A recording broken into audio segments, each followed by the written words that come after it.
Hello friends, भागड़वा SB के YouTube channel पर आप सभी का स्वागत है। मैं हूं आपका दोस्त भागड़वा सर लेक्चरर।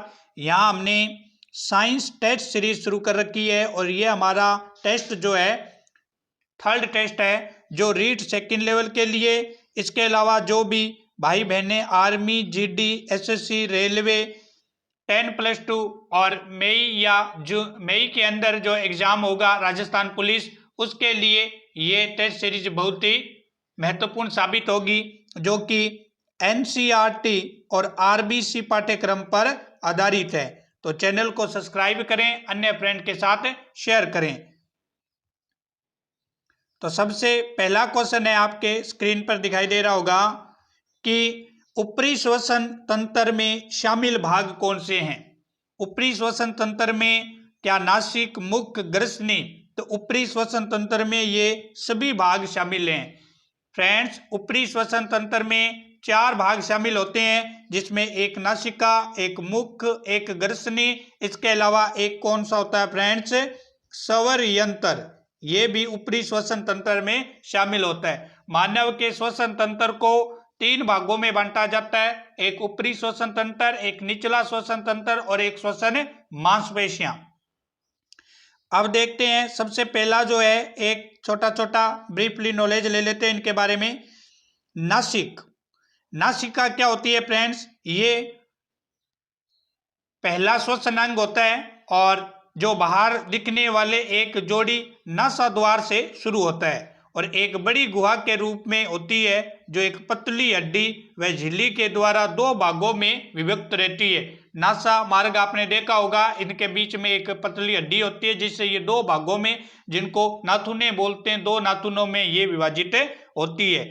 नासिका गुहा का पृष्ठ भाग जो होता है फ्रेंड्स, उसको क्या बोलते हैं? नासाग्रसनी के नाम से जानते हैं, जो पृष्ठ भाग होता है। नासिका गुहा में पाए जाने वाले जो महीन बाल होते हैं, पतली झिल्लियों में होने वाले जो रक्त प्रवाह है, झाड़ूनुमा पक्षाभ है और श्लेष्मा आपस में सहयोग से श्वसन वायु के अंदर। ये जो फ्रेंड्स मेन बात ये है कि महीन बाल, पतली झिल्ली और झाड़ूनुमा जो पक्षाभ होते हैं, ये आपस में सहयोग करते हैं और सहयोग करके जब भी हम श्वसन प्रक्रिया लेते हैं, तो श्वसन प्रक्रिया में जो मिट्टी के कण है, पराग कण है, फफूंद है आदि को श्वसन के साथ मांसपेशियों में जाने से क्या करते हैं? ये रोकते हैं। इसलिए हमारे नाखूनों के अंदर आपने देखे होंगे महीन बाल पाए जाते हैं। नेक्स्ट क्वेश्चन है स्क्रीन पे, ग्रसनी को कितने भागों में बांटा गया है? तो ग्रसनी को फ्रेंड्स 3 भागों में बांटा गया है। कितने भागों के अंदर? 3। एक होती है फ्रेंड्स नासाग्रसनी, यहां देख रहे होंगे। एक कौन सी है? नासाग्रसनी। एक होती है मुख ग्रसनी और एक होती है अधोग्रसनी। 3 भागों में इसको बांटा गया है। ये जो ग्रसनी होती है, इसमें एक भाग पाया जाता है एपिग्लॉटिस, जिसको घाटी ढक्कन बोलते हैं, जो ये सुनिश्चित करता है कि श्वसन जो है, श्वास जो है वो भोजन नाल में ना जाए और जो भोजन है वो श्वास नाल में प्रवेश ना करे, इसलिए इसमें एक घाटी ढक्कन भी पाया जाता है। वायु नासिका गुहा से गुजरने के पश्चात नासाग्रसनी से होती हुई मुख ग्रसनी में आती है और मुख से ली गई श्वास सीधे मुख ग्रसनी में प्रवेश करती है। मुख ग्रसनी से वायु कंठ ग्रसनी से होती हुई एपिग्लॉटिस की सहायता से स्वर यंत्र में प्रविष्ट हो जाती है। मुख ग्रसनी से ये कंठ ग्रसनी में जाती है। 3 भाग होते हैं फ्रेंड्स। नेक्स्ट क्वेश्चन है स्क्रीन पे, कंठ ग्रसनी व श्वास नली को, इंपॉर्टेंट क्वेश्चन है ये। कंठ ग्रसनी व श्वास नली को जोड़ने वाली एक छोटी सी संरचना, इस छोटी सी संरचना को क्या बोलते हैं फ्रेंड्स? स्वर यंत्र बोलते हैं, जिसको लैरिक्स के नाम से भी जानते हैं। लैरिक्स, इसके नाम से भी ये जाना जाता है। ये कंठ ग्रसनी व श्वास नली को आपस में जोड़ने का काम करती है और स्वर यंत्र में स्वर रज्जु नामक विशेष संरचना भी पाई जाती है और स्वर रज्जु श्लेष्मा झिल्लियों की बनी होती है, जो हवा के बहाव से कंपी पैदा करती है। तो हवा के बहाव से कंपी पैदा करने का काम किसका होता है फ्रेंड्स? स्वर रज्जु का होता है। नेक्स्ट क्वेश्चन है, आप देख सकते हैं कि ये 9 प्रकार की, यहां नेक्स्ट क्वेश्चन है आपका स्क्रीन पे, नेक्स्ट क्वेश्चन है फ्रेंड्स, स्वर यंत्र को ब्रोकाई से मिलाती है तथा श्वास को गर्दन से वक्ष स्थल तक पहुंचाती है। यह काम कौन करती है फ्रेंड्स? श्वास नली करती है। कौन करती है? श्वास नली। श्वास नली 5 इंच लंबी एक नली होती है जो स्तंभाकार उपकला की बनी होती है।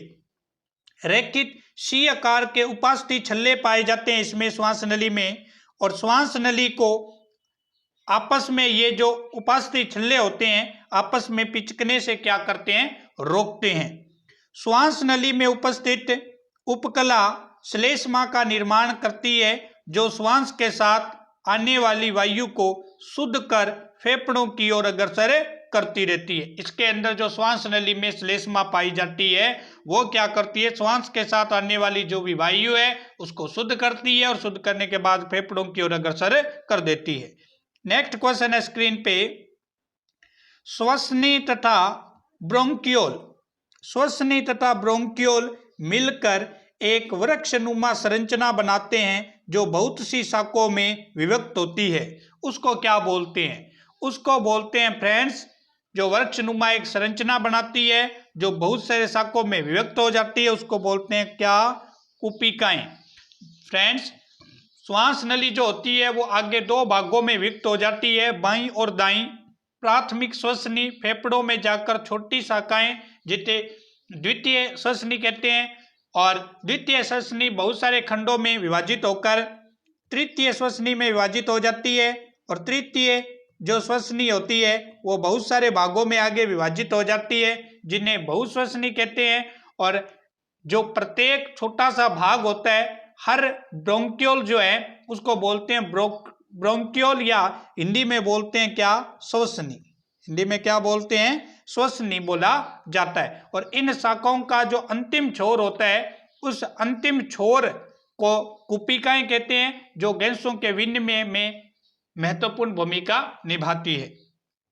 नेक्स्ट क्वेश्चन है स्क्रीन पे, मनुष्य के फेफड़ों से संबंधित गलत कथन है।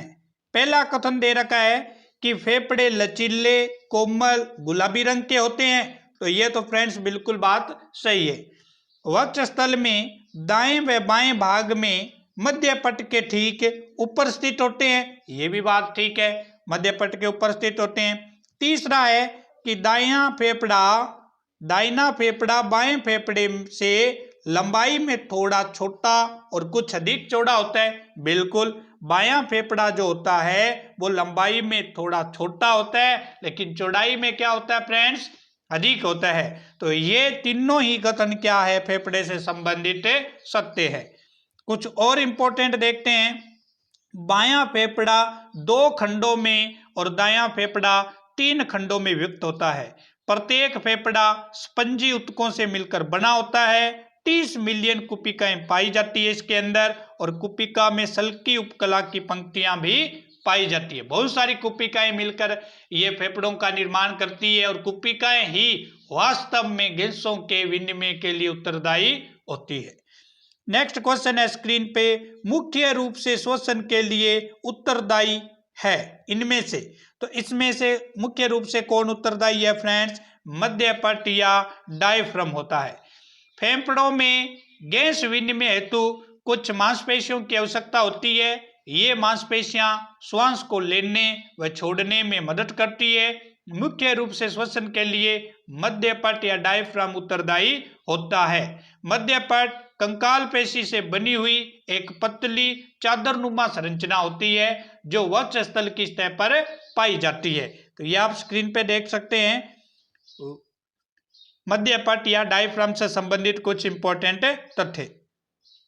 नेक्स्ट क्वेश्चन है फ्रेंड्स स्क्रीन पे, किस श्वसन में, यह भी इंपॉर्टेंट क्वेश्चन है, किस श्वसन में गैसों का विनिमय हवा से भरी कुपिकाओं तथा कोशिकाओं में प्रवाहित रक्त के माध्यम से गैसों के आंशिक दबाव के अंतर के कारण होता है? तो आंशिक दबाव के अंतर के कारण जो श्वसन होता है उसको बोलते हैं फ्रेंड्स कौन सा श्वसन? बाह्य श्वसन। क्या बोलते हैं? बाह्य श्वसन। तो आंतरिक श्वसन क्या होता है? आंतरिक श्वसन का मतलब होता है गैसों का विनिमय कोशिकाओं में प्रवाहित रक्त के माध्यम से होता है। रक्त के माध्यम से होता है और किसके कारण होता है? विसरण के कारण होता है। इसके कारण विसरण के कारण आंतरिक श्वसन होता है। और फ्रेंड्स आप देख रहे होंगे कि आंशिक दबाव के अंतर के कारण जो श्वसन होता है उसको बाह्य श्वसन कहते हैं। तो thanks watching my video. Channel पर अगर पहली बार विजिट कर रहे हैं तो इसे सब्सक्राइब करना है, बेल का प्रेस ओपन कर लेना है ताकि यहां से जब भी टेस्ट अपलोड हो सबसे पहले आपको न्यूज मिले। इसके साथ ही तमाम मित्रों को शेयर करना है ताकि सभी को इस टेस्ट सीरीज का फायदा हो सके। कंटिन्यूज ये टेस्ट चलते रहेंगे। आज टेस्ट नंबर 3 था। दोनों टेस्ट का लिंक जो है डिस्क्रिप्शन में मिलेगा, वहां से आप देख सकते हैं अगर किसी फ्रेंड्स ने नहीं देखा है तो। Thank you guys.